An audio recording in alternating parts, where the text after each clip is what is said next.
আজ 15/7/2026 তারিখ বিকালবেলায় আমাদের আগরতলা জিআরপিএস থানার সাব ইন্সপেক্টর পঙ্কজ কুমার দাস এর নেতৃত্বে একটি টিম আগরতলা রেল স্টেশনে অন্যান্য দিনের ন্যায় চেকিং করতে যায়।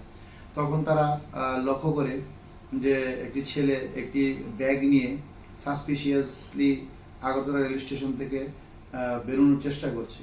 তখন তারা এই সন্দেহের উপর ভিত্তি করে ওই ছেলেকে আটক করে এবং তার ব্যাগ তল্লাশি করে 150 বোতল কন্ট্রাব্যান্ড স্কোপ তার কাছ থেকে উদ্ধার করে তাকে সঙ্গে সঙ্গে আটক করে এবং প্রাথমিক জিজ্ঞাসাবাদে সে জানায় যে এগুলি সে বহিরাজ্যের থেকে ত্রিপুরায় এনেছে মানে পাচার করার জন্য এবং বিক্রি করার জন্য।